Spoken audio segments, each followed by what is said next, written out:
Hi అండి, అందరికీ నమస్కారం. నేను మీ గోదావరి అమ్మాయిని. ఈరోజు కూడా ఫస్ట్ ముగ్గు అయితే చూపించేస్తున్నాను. నా ముగ్గు కానీ నచ్చితే ఒక లైక్ అయితే చేయండి, చేయడం మాత్రం మర్చిపోకండి. ఈరోజు వ్లాగ్ ఏంటంటే నేను బజ్జీలు వేయడం చూపిస్తున్నాను నా స్టైల్లోని. ఏమీ లేదండి, మైదా పిండి తీసుకోవాలి, అందులో సాల్ట్ను వాటర్ వేసుకుని కలిపి పక్కన పెట్టుకోవాలి. సాల్ట్ వేయడం వాటర్ వేయడం అయితే వీడియో అయితే తీయలేదనుకుంటా, మర్చిపోయానండి. వాటర్ను సాల్ట్ వేసుకుని ఒక ముందు రోజు నైట్ అయితే కలిపి పెట్టేసుకున్నాను. ఇది నెక్స్ట్ డే మార్నింగ్ కల్లా పిండి అయితే అలా తయారవుద్ది. చట్నీ కోసం అయితే నేను పల్లీ చట్నీ అయితే చేస్తున్నాను.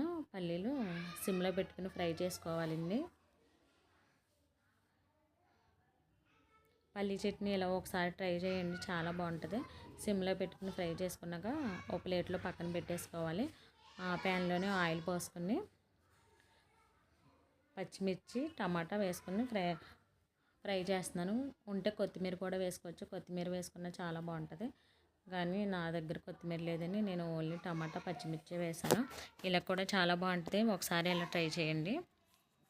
ఇవి కూడా సిమ్లో పెట్టుకుని మగ్గ పెట్టుకోవాలి.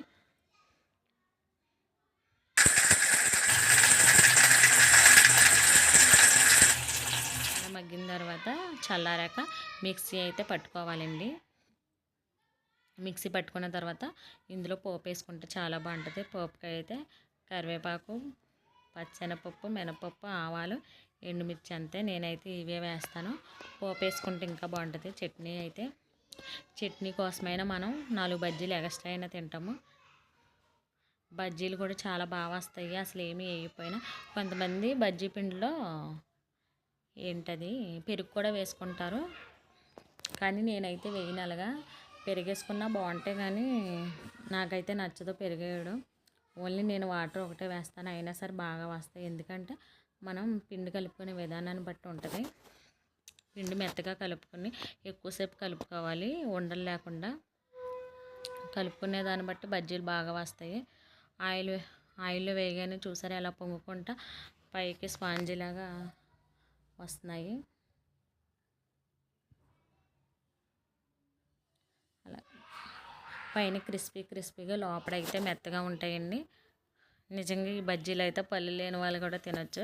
అస్సలు ఎంతసేపు అయినా సరే వేసిన 2 గంటలు 3 గంటలు కూడా అలాగే ఉంటాయి. అవి గట్టిగా అయితే అవ్వ అసలు. ఒకసారి ఇలాగైతే ట్రై చేయండి. నాకు మ్యారేజ్ అవ్వకముందు బజ్జీలు అయితే రావు అసలు. నేను మ్యారేజ్ అయ్యాకే నేర్చుకున్నాను. ఫస్ట్ టైం వేసినప్పుడు కొంచెం గట్టిగా అనిపించినాయి. సెకండ్ టైం థర్డ్ టైం అలా వేయగా అలవాటు అయిపోయినాయి.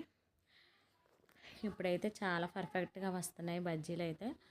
ఎప్పుడైనా టిఫిన్ ఏదైనా చేయనా అని అడిగితే మా వాళ్ళు ఫస్ట్ బజ్జీలకి ప్రిఫరెన్స్ ఇస్తారు. ఎందుకంటే నేను చాలా బాగా చేస్తాను కాబట్టి బజ్జీలు ఎక్కువ వేయమంటారు వాళ్ళు. చూసారా ఎంత క్రిస్పీగా ఉన్నాయో, పైన లోపలైతే చాలా మెత్తగా ఉంటాయి. ఇలా ఒకసారి అయితే ట్రై చేయండి. పిల్లలు కూడా టిఫిన్ అయితే తినేసాక స్కూల్కి అయితే వెళ్ళిపోతారు. వాళ్ళకి స్కూల్ టైం అయితే అయిపోయిందండి. నేను ఇంకా టిఫిన్ వేసేసి పిల్లల్ని అయితే రెడీ చేసేసి స్కూల్కి అయితే పంపించేస్తున్నాను.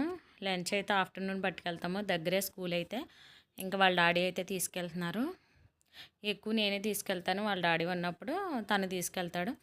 ఇంకా పిల్లలు స్కూల్కి వెళ్ళిపోయాక నేను కూడా ఇంట్లో పనులు అయితే చేసేసుకుని, నిన్న ఫ్రైడే కదా పూజ అయితే చేసేసుకున్నాను. తలస్నానం గట్రా చేసి పూజ అయిపోయాక పిల్లలకి వంట అయితే రెడీ చేయాలి. ఇంకా పిల్లలకి బాక్స్ ఇచ్చేసాక ఆఫ్టర్నూన్ అయితే అలా అయిపోయిందండి. ఇంకా ఈవినింగ్ వచ్చాక పిల్లలు స్నాక్స్ గట్రా పెట్టేసి హోంవర్క్లు ఉంటే రాపిచ్చేసి ఇంకా ఇంట్లో అయితే బోర్ కొడుతుందని ఇంకా బయటకు అయితే వెళ్దామని సరదాగా నైట్ అయితే బయటకు అయితే వెళ్ళాము. నిన్నైతే వర్షం గట్రా ఏం రాలేదు, కానీ చల్లగా ఉంది వాతావరణం, క్లైమేట్ కూడా బాగుందని సరే బయటకు తీసుకెళ్ళంటే బయటకైతే తీసుకెళ్ళారు. సరదాగా అలా బయటకైతే తిరిగాము. ఇంకంతేనండి ఈరోజు వ్లాగ్ అయితే. నా వీడియో కానీ నచ్చితే లైక్ అయితే చేయండి, నా ఛానల్ని అయితే సబ్స్క్రైబ్ చేసుకోండి. మీ గోదావరి అమ్మాయిని అయితే ఎంకరేజ్ చేయడం అయితే మర్చిపోకండి. అంతేనండి, థ్యాంక్ యూ అందరికీ.